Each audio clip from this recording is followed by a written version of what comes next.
Welcome, everybody, to the January 27th meeting of the MCI Concord Advisory Board. I would welcome a clerk. I believe the last person that did it was Linda. Correct. Anyone just dying to do it? I guess I'm next in the alphabetical order. That's true. Somehow I managed to dodge that every time, but not in my land use committee. So thank you, Peter. We have meetings of January 6th that Linda was the clerk for to approve. Motion to approve. Second. All those actually, you know what, we should do a roll call, and we should do a roll call at the same time for attendance. That is so innovative. Isn't that right? So I'm gonna do I'll do the people in the room first. Mark? I am here, Aye, right? or here and I. There you go. Patrick? Yeah. John? Linda? She's gonna mix it up, I can see. Here. Right. There you go. Peter? Aye. Scott? Here and I. Elizabeth? Here and I. Here and I. Dan, here and I, and I see Lee is there. Aye, here, Say it again. here. Okay, thank you. And that I do not see Aaron, so we'll go with that for now. Thank you all. Our first item of business is a debrief on the most recent DCAM coordination meeting, which was on the 17th. Megan, do you want me to do that? You want to do it, or do we both do it? I'll be ready, thank you. Okay, thank you. The focus of the meeting was, you may recall, was Aaron's in person. Welcome. So the focus of the meeting was on an update from both Allen and Westman and Sampson on the status of the wastewater treatment study. And I highlighted some stuff that I wanted to mention. I think DCAM basically reiterated their motivation to work as cooperatively and through this offer/negotiation process with the town. They have their own technical person looking at it, so I guess that we'll probably compare notes and make sure everyone's on the same page. Paul made it abundantly clear that from his perspective, our goals are aligned.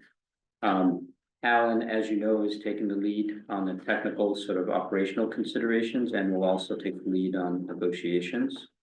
The select board have a meeting in executive session on 2/3 to discuss the wastewater treatment plant. And You want me to say more? sure, So, as you probably know, there's a deadline 6 months from the point in time when the wastewater treatment facility was officially offered to us, that we need to respond to that letter, at least indicating a level of interest, and we were encouraged in the meeting as well to, list any particulars that we might be, concerned about, so that dialogue can be advanced. So the point of the meeting was the point of the executive session is to give us an opportunity as a select board to begin to outline for ourselves the constellation of issues that might come up when we're negotiating over that. So we're going to be using the land acquisition authority for that, and then also color review a draft of whatever that letter is going to look like. yeah, and it's an interesting and perhaps not surprising for your counterparty on that, or the town's counterparty to be saying their goal is to achieve a mutually supportive agreement and seemingly meaning it. Yeah. Because it is in their collective interest. Scott. Do we have any sense of the estimated capacity for not only handling the farm and the state police, but also handling the future development MCI, but also the future development of Concord itself? So what I have heard, and it's definitely premature, but what I've heard basically, if the plant is roughly 300,000, currently it's roughly 300,000 gallons per day. And the state needs approximately a third of that to run their operations. And Alan is trying to carve out a third for future, to your point, future Future development and around Concord. around Concord in general. So that leaves a third for the MCI. Correct. And is that third, is that suitable for what we're trying to do? We're gonna find that out, right? We're gonna find that out. That's a big question. The other thing that, and I think you may be interested in this, the plant's not currently running at full capacity, obviously full load, because for obvious reasons. And my question to Weston and Sampson, so what does that mean? Does that become a serious problem operationally? And they felt that at the current load, it was okay. But it's something that needs to be, because obviously the costs are become very much less efficient. This will tie into the point where we decided to engage because this affects the master planning with a certain capacity, right? Correct. And there are efficiencies that will come as a result and enhancements that are gonna be made to it, as well as the potential for cross connection. Okay. And so that it could well exceed that, yeah, And Dan, just clarify that 300,000 is current capacity. correct. I know that with our existing wastewater treatment plant, even if we were willing to build more capacity, the feds wouldn't let us do that, I believe. Do we have a sense as to whether, if we wanted to invest the capital, could we go from 300,000 to something more? I think there can go to something more. Can't tell you right now what it would be. And then, and part of the conversation, which I think you're alluding to, John, has to do with the permit, what has been approved for. And so, there's an exploration that is in the works for looking at the sand beds and some of the other real estate that would be required to do things like that. But I don't think we know the answer to that yet. I also, this came up in conversation, and this is something that the study is looking at. Weston and Sampson is exploring setback and buffer zones. Remember, we've talked about that a little bit and some of the uses. So that will be part of their study as well. And here's a comment about, EPA, is starting to require plants to do, which makes sense to me, resilience planning. Right, in addition, which is not currently, as I understand it, Mark, you can correct me if you remember if it's wrong, but I don't think it's currently part of our permitting considerations, but I think it will be. Maybe 4 years from now. Is there any opportunity to drill for oil on this thing? I don't know. And Good tax revenue. Oh, yeah. so when they talk about their land area considerations, it's going to include the minimum area to make up for access and compliance to the plant, the ancillary areas, and how much buffer we're gonna want and need to maintain. And I mentioned DCAM is expecting a report from their folks, probably in the next couple of months. And I think staff review, and I think that's about it, unless there's some questions which I may or may not be able to answer, which you guys already did. So then, to your point on one of your first points around the 6 month kind of timing on this, what is the latest on that? Because we're approaching it or have blown past it, haven't we? No, I think it's February 19th or 24th, something like that. And basically, this is a letter of interest. Is what we need to sort of take the next step in the dialogue. The acquisition itself would probably require some kind of town meeting action, and they recognize that it might be awkward for us to do that. That's after our warrant closes for this next annual town meeting, and we don't have any expectation of having a fall town meeting this year. So we could see this go further. Some of the ideas that are floating around out there is like, what if the state continues to own it and we start to operate it? What if there's some kind of lease agreement until such time as we get around to buying it? So yeah, I think I sense a lot of flexibility there. I think these are just sort of in the mechanics of how we might do a transaction and there seems to be a lot of willingness to work out something. So the letter is not, is gonna be, not gonna use the word vague, but it's not gonna commit us to anything other than continuing to. Continuing Exactly. to, That's what to they're looking for. explore. Yeah, and outlining some of these things that we think might need to be resolved before we would reach an agreement. And even begin, to the degree we understand it, begin to say, these are the things we're concerned about. These are the things we're looking for in an agreement. And who's drafting that letter? Alan, yeah, with, you know, Weston and Sampson, obviously, and the league, because they've got most of it. But I've just checked for reference, the capacity of the existing wastewater treatment is 1.2 million gallons per day. Yeah. And the actual flow is about 1.1 million, so we're not using the full capacity yet, but that, so it's like 4x that what we have currently. Thank you. That's all I have on DCAM. Unless Megan has something else, and if you want, you can combine it with your staff. Thank you all, nice to see you. I don't have anything else on that one. Okay. But we've had a busy morning over here. Proposals were due at 11 a.m. for the planning market analysis work. And, so we timed it so we could try to go through everything and come to you with the report, but it was just a short time ago, so, you know, one piece of it is still, I'm still double checking on, but what I can tell you today is that we did receive, 6 proposals. We have gone through, if you recall on our checklist, there are about 9 items that are required, and so 4 of those 6 easily at first glance have all of the elements that are required for a responsive proposal.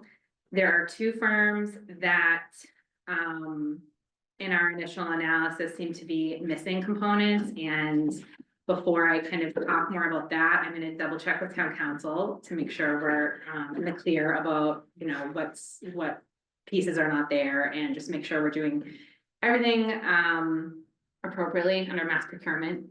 But the 4 firms that have been identified, I can share with you today if you want to hear. Okay, we have in no order, or maybe I'll do it alphabetically if I get this right. Agency is first, alphabetically. Then we have Inez, we have VHB, and Perkins and Will are the 4 firms that have all of the elements very clearly identified. Like, so there are 2 others that I'll pause on before I'll double check with town council, and then I'll get back to the selection committee if anything changes, but the selection committee will be able to go home with copies of those 4 today. And I know later on in the meeting, there's gonna be a further discussion about the evaluation process. But there will be a follow-up meeting on Thursday, I believe, with the selection committee, and so people will have had the opportunity over the next couple days, tight timeline, I know, to review those materials, and then come back together and score them and come back together to do that effort. So of course, that's my major staff update, is our work on that. Great. The other pieces are the wastewater treatment, which is on a parallel track, which you just heard an update on, and then there is a meeting scheduled this afternoon related to transportation that I think you're probably gonna talk about a little bit more too, Dan. So those are my main things. Awesome, thank you. That's good, that's a good outcome. So, thank you for that. So the next item of business is to discuss the approach. That we're doing this because there's a couple of people I think that may have to leave early. So you don't have to leave early? All right, well, do you want to tackle it now on yours? Yeah, might as well. Okay, so, maybe everyone knows this, maybe they don't. A specific request was made by the HDC. Yeah, Historic District Commission. Yeah, Historic Commission. Historic Commission. it says Historic Commission. Historical Okay, to appoint, I think, a liaison, which in that word matters, to the, in particular, they were interested in the land use subcommittee. And, initially, my impression was this was really just about them wanting to send somebody and having ears and making sure that, their concerns were heard. And so obviously, as a member of the public and also the HT, they're welcome, just as anyone is welcome. I think we ran into a little bit of a potential challenge in that we, at the land use, a vote, a motion was put forward to accept this person. And then I think a question was raised rightfully so, well, if this group requests, what is to prevent everyone from doing that? And then does it become a little unmanageable? And so we thought of you in particular, John, just in terms of, you're managing those various groups. So we wanted to have a conversation about it. I'm interested to hear what everyone has to say. I think I don't think I'm speaking out of school here, but I think the select board also has some reservations about, suddenly these things becoming very large and unmanageable. And so, What's the definition of liaison? Non-voting. Attends, non-votes usually is the way that they're set up, and then they can answer questions that are directed to them during the meeting. Combine the full committee. can they also raise concerns if they think Yeah, I think that's their that? leverage. I mean, in typical for Concord, it's a formal observer role, which usually means that the person is included on the full committee distribution of agendas and things like that, so that they're overtly informed of what the meeting proceedings are, and their responsibility really is to report back to whatever committee assigned them. And on occasion to provide information to the body that they're liaising to with, positions that committee may have already taken. Really, as a general practice, any committee can decide that they want to identify a liaison to any other operating public body and do that. It doesn't confer any kind of additional status. What my experience as a liaison in various roles, like the finance committee liaison, is occasionally you may get asked to comment first when some agenda item is coming up that relates to whatever matters is on the agenda, but it's not really a voting role, and it's different. Let me contrast it. It's not an ex officio member of the committee, which is a different sort of a role.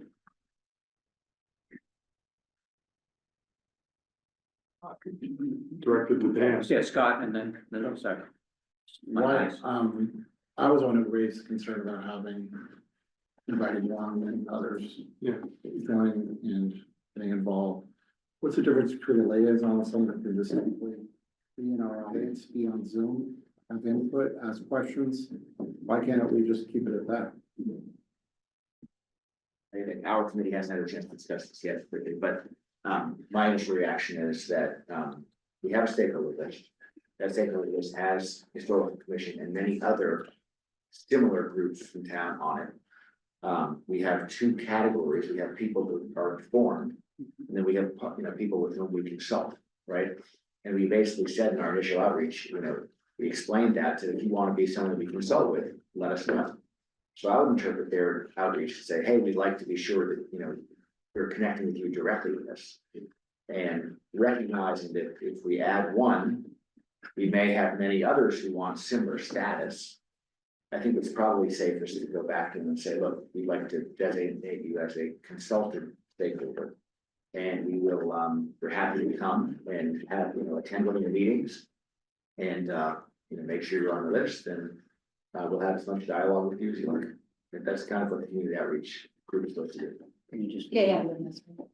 And then Oh, I was, a more general question, is that my experience has been liaisons are more for standing committees, like you said, finance committee wants to observe the schools, sort of on a regular basis, and it makes a lot of sense for there to be communications, and a point person, who's not always the chair to take on that responsibility, but I wasn't sure for this sort of committee that's focused, whether a liaison really made a great deal of sense versus the relationships that you have been discussing. And those liaisons then- you're referring to, they generally don't sit at the table with the committee, they're generally No. sitting in the audience anyways, right? Right, and also, when you think of, okay, say that historical is an important group to be consulting with, but then where does historic districts come in and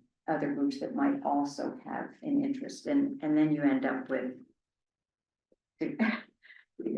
how do we treat one group that has a slice and another group that has a different slice, and get them to coordinate as well, so is that our responsibility versus? I would leave it alone. I Yeah. won't even make it consulting stakeholder. They're stakeholders, they're in legislation done. And the fact that you reached out to such a long list, nearly 100 different organizations. I'd love to have 100 organizations represented in the audience, right? We will continue to communicate with them proactively. And again, if they did reach out to us and say, hey, we have some specific things that we'd like to talk to you about, I think the communications committee, community outreach committee would respond. As you would with anyone. As we would with anybody, Right, exactly. right. So that we wouldn't be conferring any kind of special status. Yeah, I think they were particularly interested in the land use subcommittee, thinking that that had some special purview over historic structures, but I don't know that that's true, and not sure that would we would be looking to them for input on that as our committee charge, yeah. And I'm also, just personally, I'm looking for some clarity and I'm consistent mean of responding, and I'm so a person, and not that I'm not trying to push this towards you, but my impression, John, is that your group is really dealing with all the, right? Yeah, so I was aware of the request, Okay. and I think, but again, I think we haven't had this come up before, so we weren't sure how to handle it. Now that we've clarified that we're not gonna be considering people to be formal liaisons. I'm happy to respond to them and explain this. Okay, and if, to the degree that other people are listening or whatever, or ask the question, they know that it goes through your subcommittee, right? Okay, great. And, just make clear that we welcome people to attend the meetings on Zoom or in person. And, we value public input. Yeah. Good point. All right, thank you, Paul. And so the next order of business is a discussion about, and to select the membership of the group of that are going to be doing the RFP selection committee. So I took, do you want me to explain that a little bit, what we're trying to do, or is that? So, and I'm gonna need a little bit of help probably from Megan and potentially Shannon on this, but the idea is to both be mindful of people's availability, from today through theoretically next Tuesday, if we can do it that quickly. But there's gonna be a lot of demands, and also I think there is some concern about the number of people in trying to do that, so I was trying to balance in just sort of throwing out some initial names, and I thought we would talk about that today. So in no particular order, following your lead. It's John and Mark, who's going to represent you guys, and then Peter. This is where it gets a little more because maybe it makes sense just because of the role, but Peter, Scott, and Linda, and then myself. So that's 6 people, and we thought that we could work with that number, and so I don't know if people want to talk about it. I have chatted with, I think, most everybody about it, but I don't want to assume anything. Any questions? And there would be a staff person.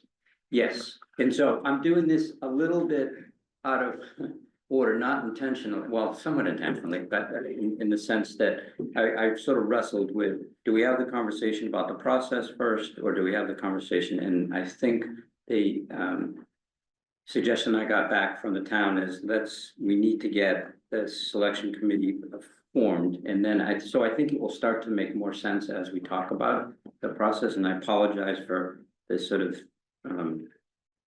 catch-22 nature of it, but so I believe we need a vote on that too. We're looking for a vote, so Because Cause it's a subcommittee. we're creating a subcommittee. correct. Yeah. So I would entertain a motion for that group of people. So moved in a second. Second. Okay. All those in favor, and I'm gonna do a roll call, starting with you, Aaron. Mark. Patrick. John. Linda. Yes. Peter. Aye. Scott. Aye. Elizabeth. Aye. Dan, yeah, aye. And Lee, are you still there? You are. Aye. Great. Thank you all. That's awesome. So the next order of business is our proposed RFP review process, and this Shannon and Megan did a lot of good work on this and actually wrote up a little memo to sort of describe it. Do one of you guys want to walk through it, or you all right with that? Sure, do you have it in front of you, Shannon? I will get it. Yeah, I can send it out, so. Just a high level, thank you for that, since the team that is going to be reviewing this is a subcommittee. You know, sometimes it is not a subcommittee, it's folks that are reviewing it, sometimes it's staff, but with this selecting certain folks from this board to work on this, it becomes a subcommittee. So the folks that have just been named will work on this along with myself, and the town manager's also appointed Elisa Sandoval, who I don't think I introduced at the beginning in my staff report, my apologies, but Elisa comes to us as a new community development director for the town of Concord, and she is leading the DPLM division, the department. So she just started last week and has a lot of experience in this area and is going to be joining this effort. So you'll get to those who are on this will get to know. Was community development director a new name for town planner? No, it is a new name for Director of Planning and Land Management, which was Marcia Rasmussen's role. And upon her retirement a couple years ago, I took over the management of those divisions and that department along with other duties. And so we've never filled that full-time employee position. And we were thinking of filling it with the transportation planner for a while and actually did a recruitment for that, but we're unable to find the right candidate. And then with this project coming, bubbling up and a few other efforts, the decision was made to replace that full-time position with another department head person. So we still have the same planning staff that we have, and Elisa's role is overseeing planning, natural resources, building, and public health. Well, welcome. Yes. Thank you so much. Yes. So, yeah, I think Shannon pulled this up on the screen, but, yeah, so there's a number of things to do here. We went through the list of proposals. I gave you an update on that. We are going to, call references. That is, you know, I was a little worried about that when I thought we might have 40 different firms. I feel a little better about it today, so we're gonna handle that, and that's included as one of the items. Positive. And so we're gonna send the folks home with documents this afternoon. There'll also be a digital component that we will share, and then there'll be a score sheet that I think some of the subcommittees have been talking about. Is that right? You know, it's pretty black and white in this RFP about the components that we're reviewing in the scoring system. So everyone will have an opportunity to read them all that is, you know, involved in this, and come back together and average the responses. And then that will take you to the next level because the top, likely we're hoping to bring 3 back next week for an interview discussion, but if there's a tie, you know, in the scoring, then, you know, that could be adjusted. And so that will take place on Monday. So yeah, the time commitment is really this week, is everyone has homework to do.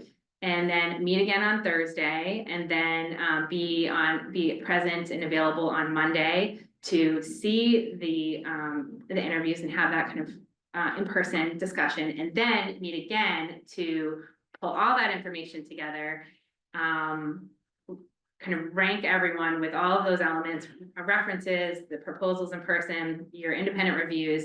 And then at that time, we'll also open the price proposals, which are separate. And so that component can come into the conversation at that point.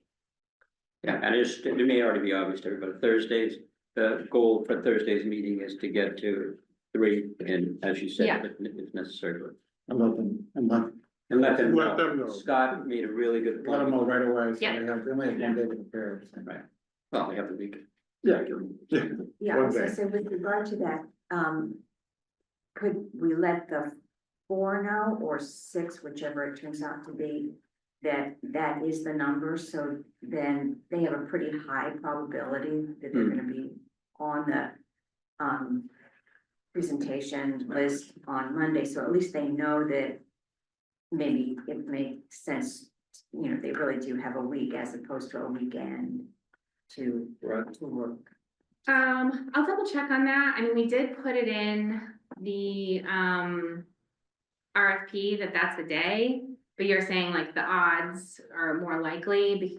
Well, if you know that you're 1 out of 40. Right, I'm double checking with town council about what are, with this other item that I was looking into, like what is the best course of action for confirming with folks. So I'm gonna confirm with people today. I just am trying to just to So to your get the point, friendly. it's public information if they were listening to it today. Yeah, exactly. So just sending this first for their convenience, Yeah. sending an You update. just say, thank you for your proposal, we Yeah. received it, we received 6 proposals on Thursday. Yes. We narrowed down to 4, we'll let the finalists know on Thursday. Yeah. I hear your,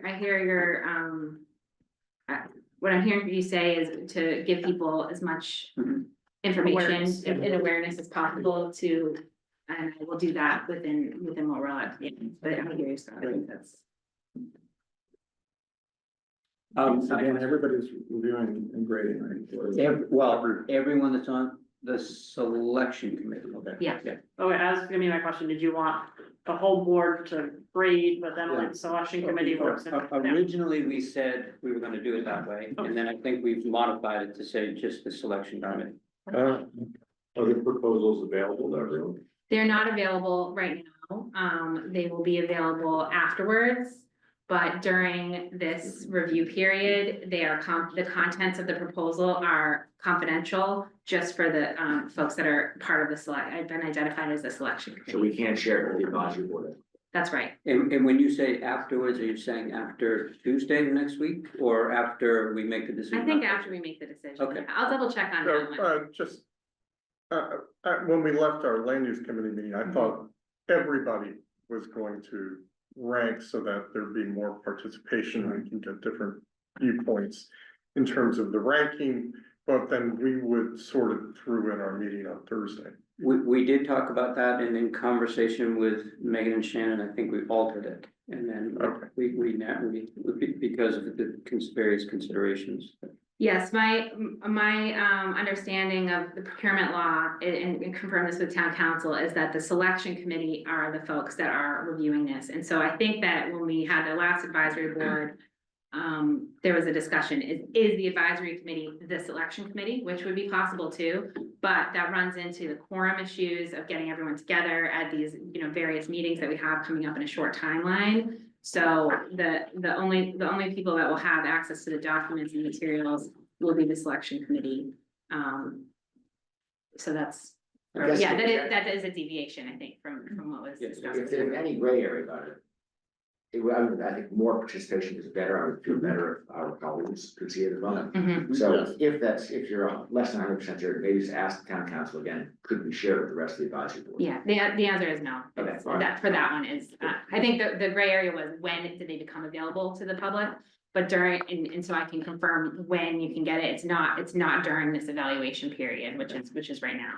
So just because we're into a lot of logistics that are important to understand, because we changed the number of participants in the selection committee to 6, that means that we'll need a quorum of 4, just if something happens to be able to convene as a selection committee, whereas before we would have only needed 3 out of 5. Which I think is fine. I think to John's point, more is somewhat better.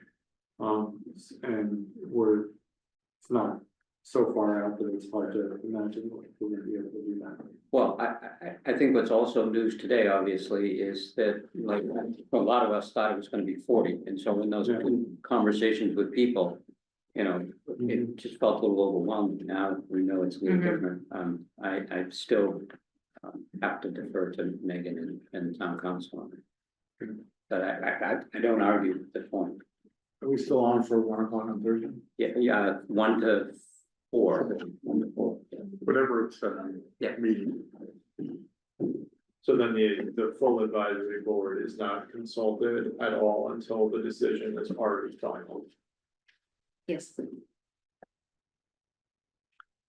We want to thank you for the level of trust you've placed on us. You'll know who to blame. Peter, I'm wondering if we should set up a stakeholder list. But if you recall, I mean, the advisory board, No. the advisory board, participated in the drafting of the RFP. And, you know, what are the elements that are critical and assisted in that way. So I think that there was room for input in that process. Just on the mechanics of it, the meeting on Thursday where we're going to down select from the number of valid to 3 is a public meeting or a private meeting? The public meeting, this is a subcommittee, so all of the work that is done by the subcommittee will be a public meeting. Which means that any member of the advisory board that wants to attend that meeting. That's right. We are trying to have them in person only, but. Okay. I'd be willing to consider citizen input from Patrick. but- No. Thank you, John. It does seem arcane and a bit odd, but I guess if this is the way it works, this is the way it works. Yeah. Okay. All right, well, thank you, everybody. So the next order of business is, we had requested that people, everybody, prepare a maximum of 3 interview questions. And so I'm not expecting to go through them right now, but, and they will be sent to Shannon. Is that that's a question? Yeah. Yes, okay. So does anyone have any question on what that's about? So these are questions you will ask the respondents in the. Correct. And one of the challenges that we have, Aaron, maybe you can already anticipate this, is personally, I like to have a placeholder for after I've read the proposal. And so there is some, again, this sort of arcane world, there is some. We won't have to constrain ourselves to that, though. I think that's right. You mean the arcane, Yeah, right. you guys don't, that's right, good point. So, Well, my understanding is we have to ask them each the same questions, Mhm. but we're not giving them the questions in advance, right? correct. So I think we're gonna get, I would imagine as a evaluation committee, we'll be getting the questions. That could be like, 30 or 35 questions, right? And then we'll figure out which ones we want to ask. One of the questions that we thought could address Dan's question was a question arising during the interview process. Or, after we've read the proposal. So that would be one of the questions would be a firm specific question arising from having read the proposal and something that came out in the interview process. That would be unique to each of the things, but it would be the same question as we are phrasing it. Framing. Yeah, so my ask was that I had the groups questions submitted to me today so that I could compile them for the selection subcommittee to review on Thursday. So I've received questions from 2 people. Thank you, Elizabeth and Linda. Oh, You're wow. welcome. Calls me. I thought I responded. Well, there was no deadline given to send one. To the rest of. We are still in, Until the end of still the in. day. Yes, so I'm Did I, gently reminding. did I not? Yeah, I guess I responded to the other part of it. Yeah, you did the Merge. reference checking questions. Oh. Okay, all right, And she good. still likes you, but. Oh, no. Thank you, Sean. All right, I will jump on that, promise. Okay, next order of business is, subcommittee reports, starting with Elizabeth and or Lee, or Mark. We don't have too much. I'm still trying to get a contact through, Kyle at, Simon's office for Mass Historical and he has not gotten one yet. So I'm waiting on that. We started talking about budgeting. Mark, I don't know if you want to talk a little more about.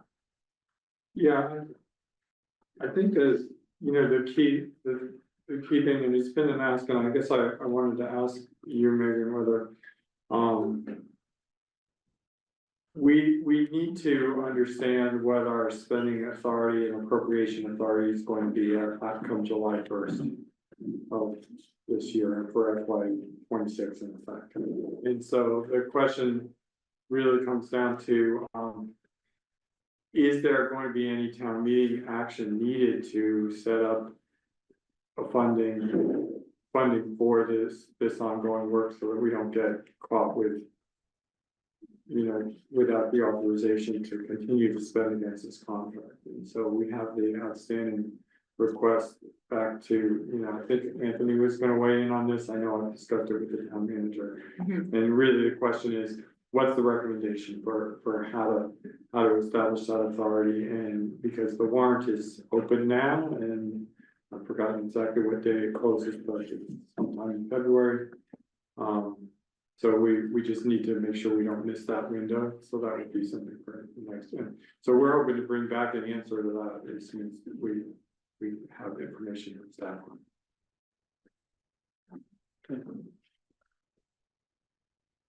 Any other items? No? Okay. How about, land use, Peter? All right, let's see. We requested interview questions, as you heard.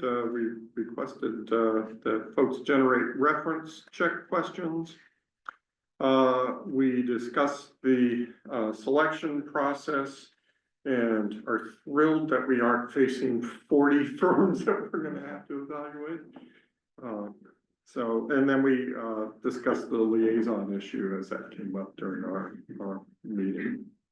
And pretty much that was it. Jonathan, will the presentations be held? The interviews? Yeah. The interviews Yes, in this room? yeah.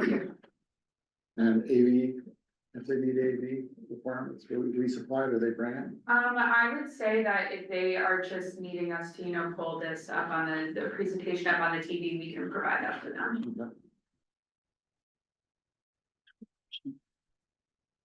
John?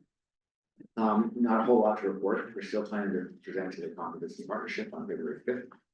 And then the other thing that was interesting was that Tracy Davies, who's a social studies teacher at the high school, had her class as a part of kind of their communication engagement with government, submit letters with ideas for what we might do with MCI Concord. Nice. Pretty cool. So we got a bunch of good ideas, kind of ranking them in order of popularity: affordable housing, recreation facilities, open space and parks, small businesses, retail spaces, fixed route to delivery, good idea, community gardens, and sustainable design features.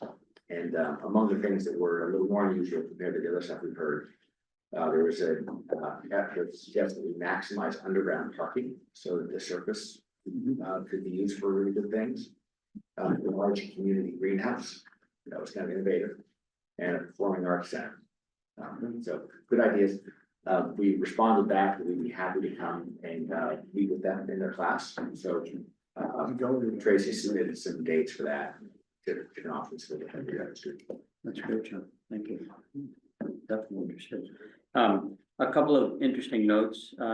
People may or may not have seen this. There's a gentleman, but I know his first name, Taylor, who apparently is doing a study on the research that was done in the '70s on psilocybin in MCI Concord.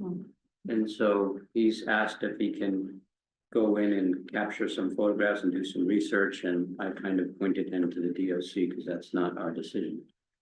But I thought that was kind of an it's another that and Mother Teresa that kind of both caught me off guard in terms of the history of that place. Speaking of DOC and DCAM, do we know when's the transfer date? I don't know. I don't think that came up in the conversation. I'm not sure, Scott. I think the last time we asked them, they said that they were still looking at approximately a year for decommissioning from DOC. So, mid next year, mid of this year would be, probably the earliest thing. The DCAM might take care of the study of the property. And then the other thing that I think we wanted to talk about a little bit is the expectations for the meeting with DOT.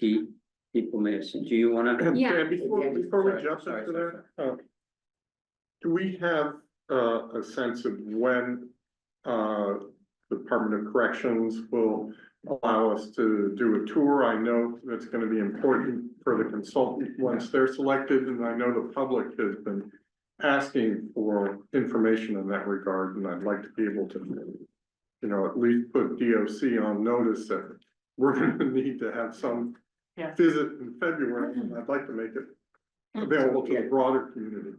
Paul is on here. I don't know that if he has anything to add to that in this particular moment, but he's certainly, it's something we do touch base on, and he's tracking, he knows about the timing of our RFPs and bringing the consultant on board. Yeah, I can't speak further to DOC's decision making, but continue to try to help make this available as possible. I know that there was some conversation in the last couple of weeks about video footage and stuff, which I think is still moving forward and hopefully is helpful to broader public understanding. And we'll certainly do our best to be helpful on making sure that the consultants have what they need at the right time. Yeah, I forgot to mention the drone filming, which is intended, Peter, to capture a whole bunch of video footage that we can then share with the public to kind of reduce the anxiety to get on site in person. Was supposed to happen last week, but on account of the cold weather, I guess that really saps the battery of the drone. It was rescheduled for this Wednesday. We're not actually gonna be on site. They're gonna launch it from the parking lot. So no one's actually gonna be in there even as part of the project. Thank you. I Yeah, appreciate that's that. exciting. Okay, anyone else have any? All right. Do you want to chat a little Sure. bit about that? First, I just want to highlight the work of, and I get the subcommittees a little bit mixed up, but I think it was legal government Legal. affairs, right, that worked with, drafting a letter to Mass DOT and heard back and has set up a meeting this afternoon. It's also being spearheaded by Representative Cataldo's office. So I think that it's a very positive step and it's very exciting.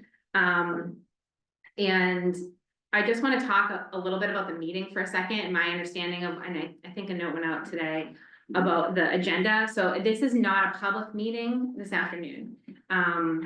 It is a meeting with some folks from MassDOT, some Acton and Concord delegations.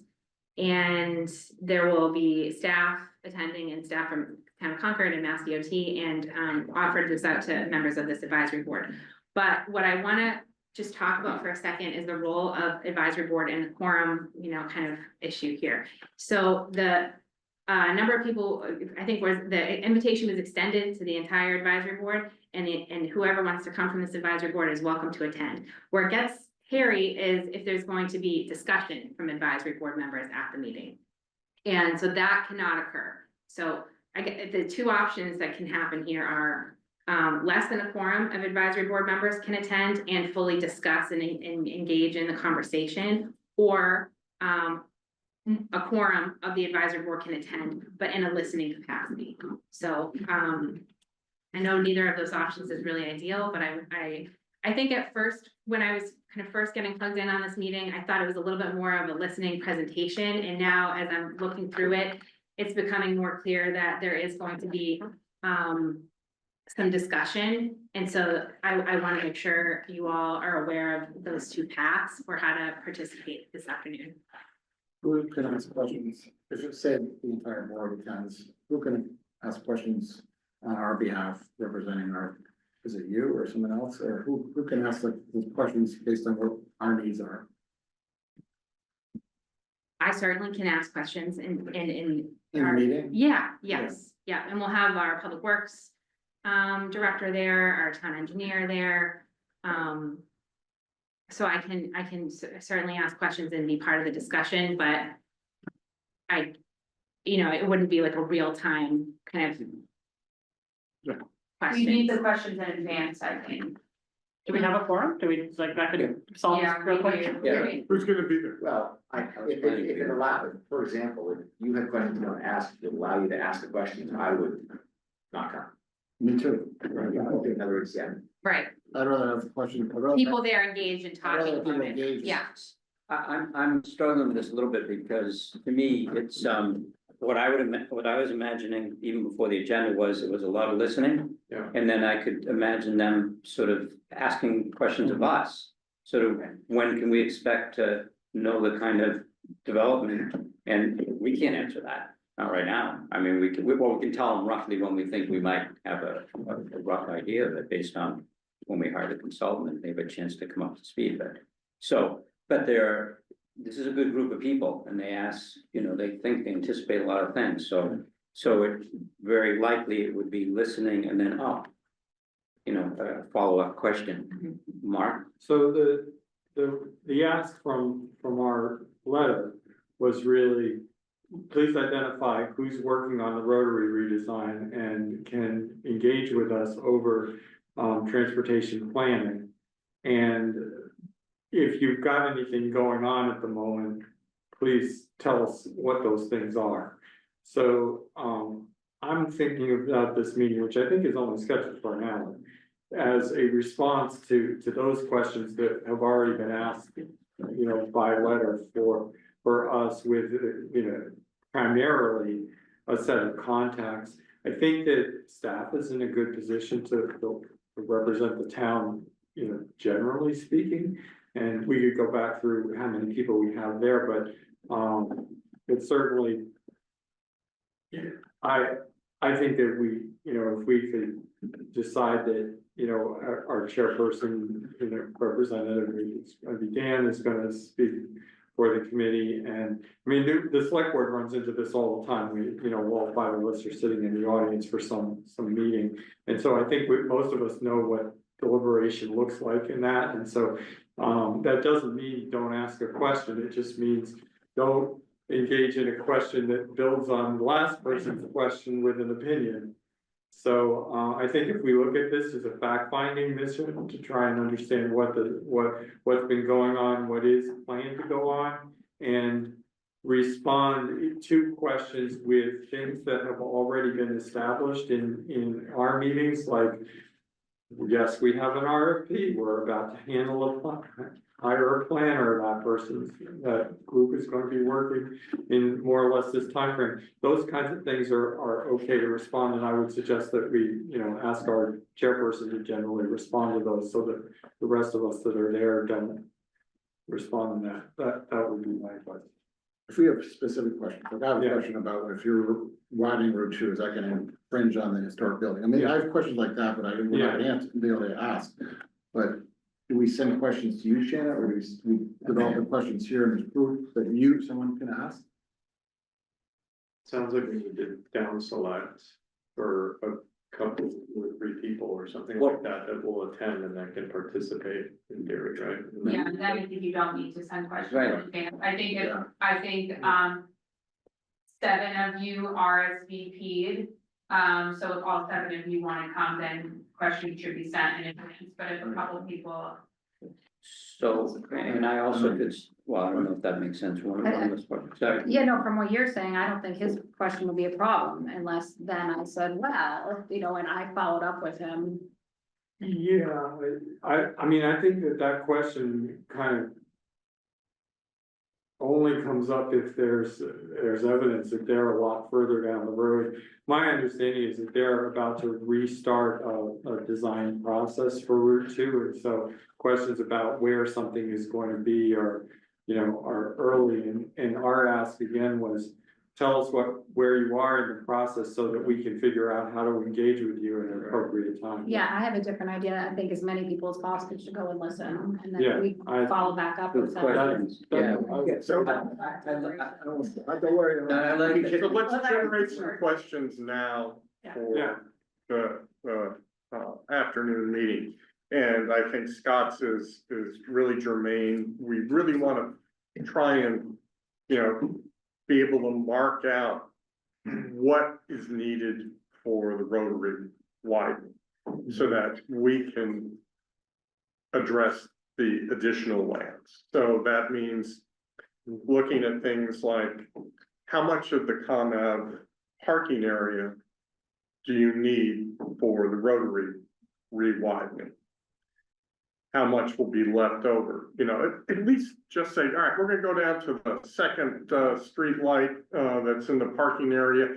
You know, and we're gonna use everything north of that for the rotary re-widening, but that gives us enough to plan. But Peter, isn't that presuming to They don't Mark's know point, that. that they are already that far? I think what Yeah.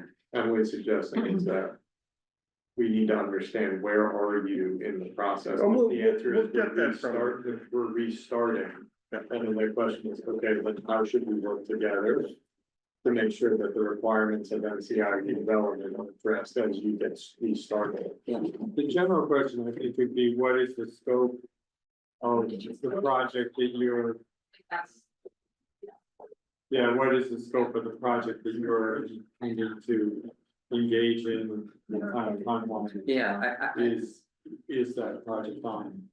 this is clearly a catch-22, right? Because what we wanna know is things like access, and we wanna know land area, potential takings, or what they're gonna need. They're gonna look at us and say, well, how big is it, or, you know, it's just gonna go around the circle. So your point about process is, I think that's what we, in timelines, that's what we really need to. Yeah, but I think we need to put a stake in the ground at the beginning, so that we're making sure we get as much as we can in a rational, reasonable manner that shows that we're, you know, willing to, you know, we can move things a couple of 100 feet, but, you know, we need to know whether or not you're gonna keep the warden's building, or we need to move it. Or where is the best place to locate access from the prison site on the ComAv that isn't gonna cause traffic backup and accidents on, you know, Route 2 or the offshoots from it? I mean, you know, It would seem to me you wanna ask things like, are you going to consider or maximize connectivity for Concord or throughput, you know, of traffic across Concord and take a lot of land? I mean, sort of like, where are you coming from and how can we influence and have you think about this process in a way that benefits Concord and our goals in terms of your transportation planning? As you know, and or, you know, can we bury this or elevate this, or, you know, just how large a project are you anticipating this could be? I think that's right on. I think the other thing that I'm particularly interested in, because maybe this is too much information, but I wanna know what's changed in 20-something years, because I was on that very early on, and just how they're thinking, and especially in light of MCI. Maybe it's nothing. I mean, we're dealing with traffic engineers, so it's not a knock, but they have a way of doing things. Peter said, But the world has changed. And we need to Absolutely. know about, you know, pedestrians and bicycles and all kinds of things that 20 years ago, we wouldn't. We, I we, would- we only have 4 months with this consultant. And we need as much information as possible when they start master planning and thinking about the site in terms of the access and egress to the site. Are they talking about bypass roads? Are they talking, we have to have a little bit of information so we can provide our consultant with the canvas that they're gonna look for. I totally agree with you guys. I think though, asking them questions that we know they're not gonna have answers to this afternoon puts them in a kind of a bad spot as opposed to saying like, can we, Oh, I'm fine. We're gonna have to, we're gonna have to can we find out follow soon. up? Can we Yeah. follow up? There we Or go. how do we provide you with a list of That's good. of the questions that we need to Agreed. have Yeah. our process continue I- on? Okay, and what's the means method by which we're transferring this information or? Right, exactly. Okay. Two things. I really liked your question because I think it puts in their head, these are the things that we're interested in. And then I absolutely, we have to follow up in a different forum, I think. The other question is how much they're working with the other agencies, because as far as I heard, they didn't really know that this was happening with the prison. So great question about the warden's building, but who are they coordinating with? They don't have control of most of the land around there. So I'd like to know what the coordination looks like between the agencies. The general question that occurred to me is what changed in your thinking once you found out about this? Yeah. You know, how did that affect what you're doing?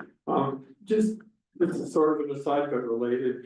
I attended the MMA annual meeting over Friday and Saturday. And Governor Healy was there along with, Lieutenant Governor Driscoll.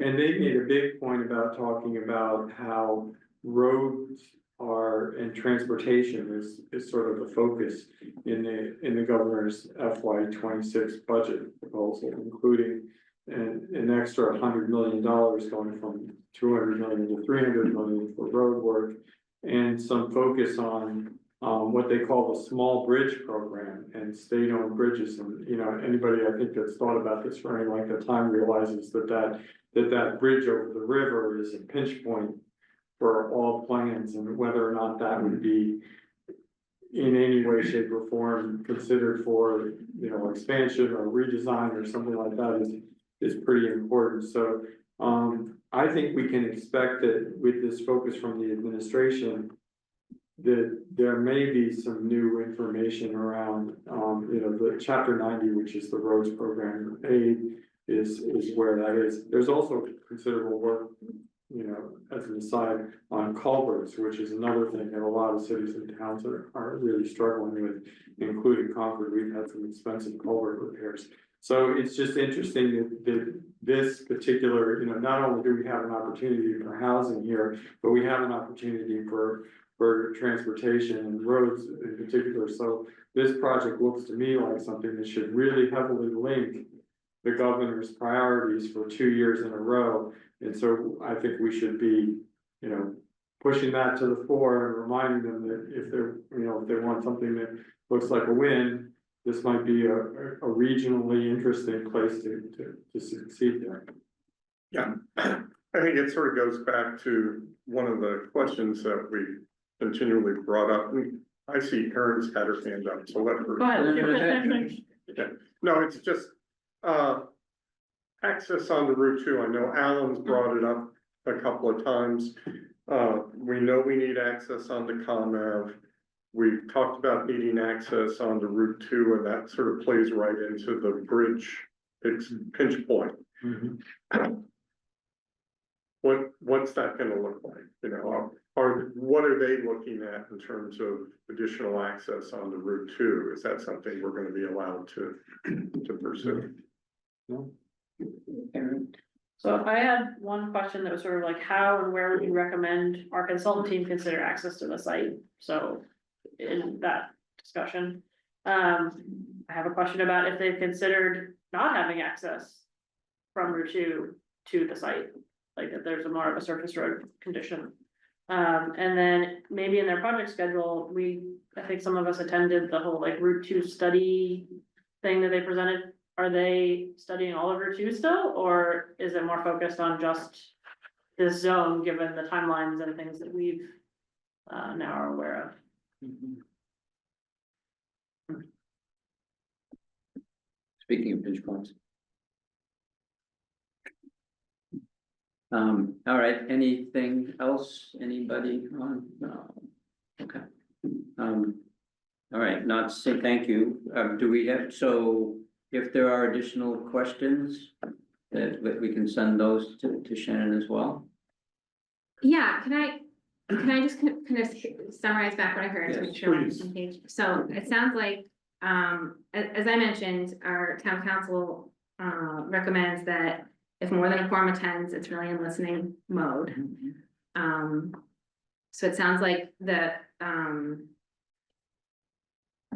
plan is to have as many people from the advisory board attend that can in listening mode. And, but there are some questions that we're hoping will come up in discussion or can be asked by staff, and you're comfortable with that. And some of the things are process related. And I think that will probably come up, but if not, we'll plug it in about how are we gonna get more technical? This is kind of a kickoff, but how do we get to the next deeper phase? Who are we working with? How, we have a short time frame for our consultant. How do we make sure we're connecting on the critical points that will inform the planning effort, right? Other questions are, how are you working with other agencies? What changed in your thinking when you found out about this? How does this inform the Route 2 corridor effort? What, I guess, I think you said, Linda, what has changed in 20 years? Like, how is your thinking about this corridor change, and how do you see this new opportunity, with this real estate that's right nearby? And then the question of, and I don't want to say this back to you to make sure I'm kind of hitting it, but like, how are you all thinking, you all meaning this is my practice here, but how are you all, Mass DOT, thinking about this area and how it benefits the region and the town of Concord in terms of transportation planning? So we're thinking, how are we gonna, I guess, kind of balance the need to get people through this area without losing that this is how Concord connects to Concord? Is that kind of, are there other things that I'm missing here? You know, again, I'd rather be more specific. You know, it can be a general question, but how far down from the rotary work do we need to be on ComAv to have a safe connection from the prison site? Because we run into the rail crossing and people turning left through that intersection may be a little bit hairy. You know, how far down do we need to be that's going to balance public safety concerns? Yeah. Maybe that could be an example of, Access to the site. like, how are we gonna drill down to these technical questions? Yeah. This is one example of how can we continue to have this conversation about where we can be for public safety. I'm just looking at the, some of the designs we were publishing the bridge a year ago. These, grade separate. Yeah. So if you haven't seen these, find these, but I'm just noticing, so they actually have Route 2 East having the exit happen before the parking area that belongs to MCI Concord coming in that way. I think the question is, are you anticipating some kind of land taking from the MCI Concord site? You help to understand, because maybe they're thinking after this date, it's all assuming that they're not going to infringe on that, because until recently they couldn't. Right. It was the DOT or DOC, right? I think that's a follow, it's a good question. I think it's potentially a follow-up question after they answer the other question of, you know, how is this process gonna work and when are you gonna know this, right? And so Is there a question about how we can engage them more regularly or further, or? I think that's, my impression is that's kind of, this is a introductory meeting. This is introducing the players and talking about process.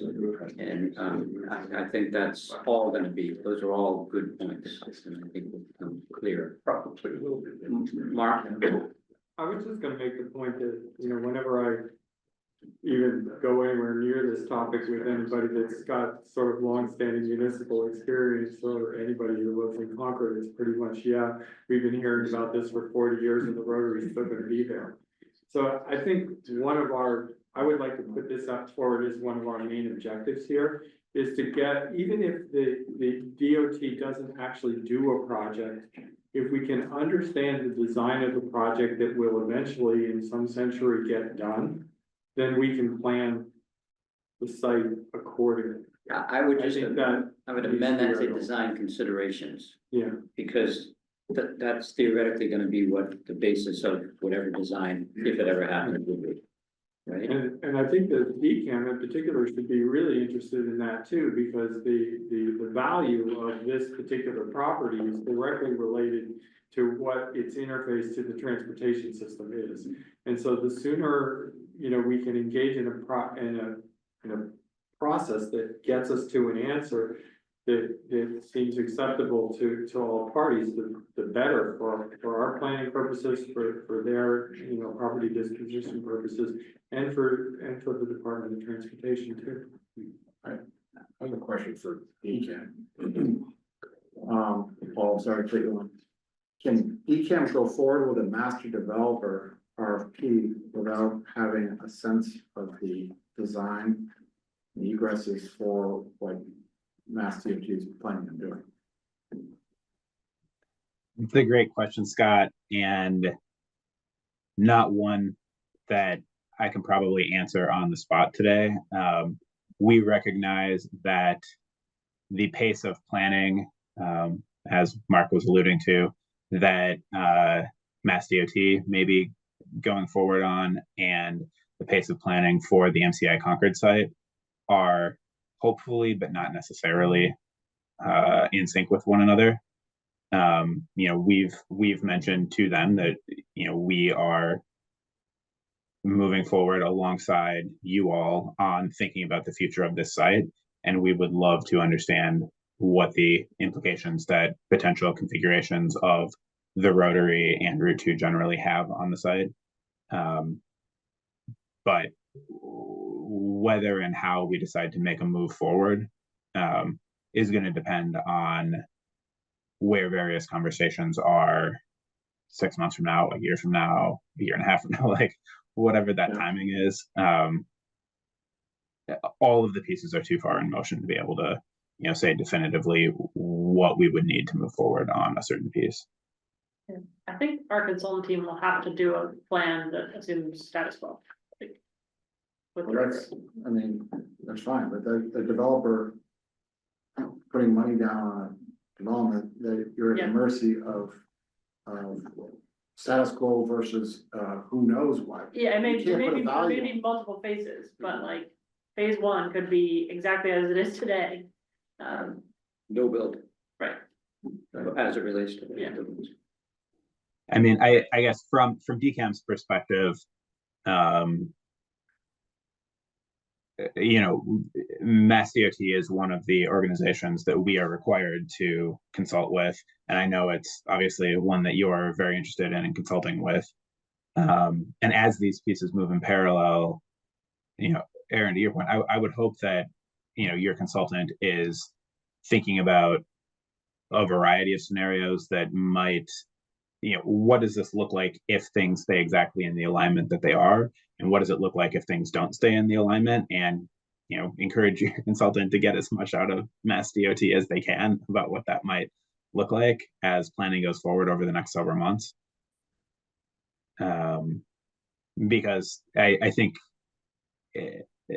to Mark's point, it might be realistic to think that the alignment will stay the same for the foreseeable future, but I think it's also realistic to think that it might not. And I would hope that, we can think about those various implications. And I know that's what it sounds to me like, that's what you all are trying to get out of these conversations as well, to inform that.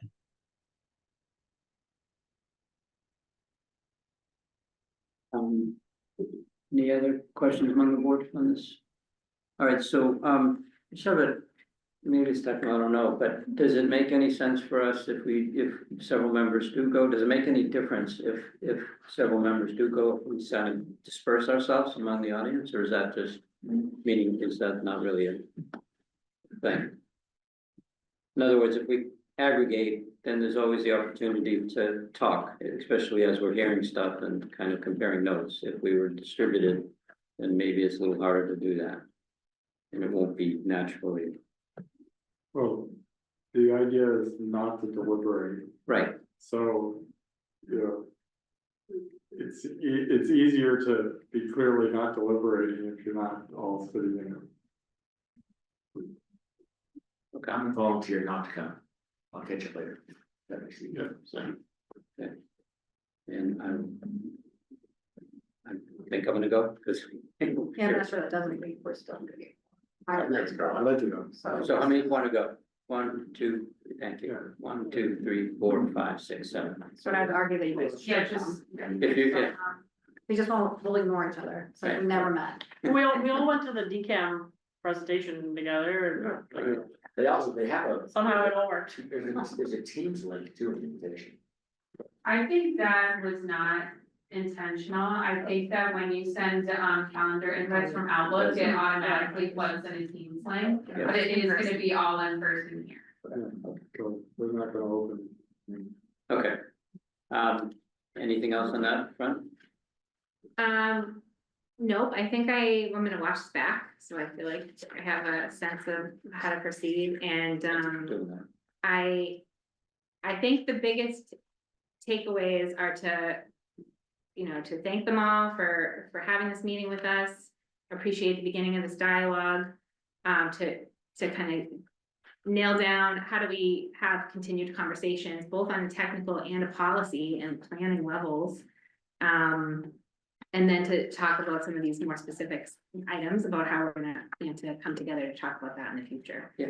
And I think I'll say that this group would always welcome them to come to these public meetings in the future. And that this is the beginning of a continued dialogue that, we hope to. Could you also update them on where we are, like, Yeah. we got this RFP, it's gotta get done by June. Good idea. So as a result of this whole conversation that we had, what occurs to me is what would be really interesting to know is, because I'm pretty confident they've had to deal with this before. How have they dealt with it? When the development is sort of in this, not quite, they know something's gonna happen. At the confluence of Route 2, for example, and 495, there's an amazing opportunity, there was. And so the question is, how do they plan? And what's worked in the past, and so what can we take away from that?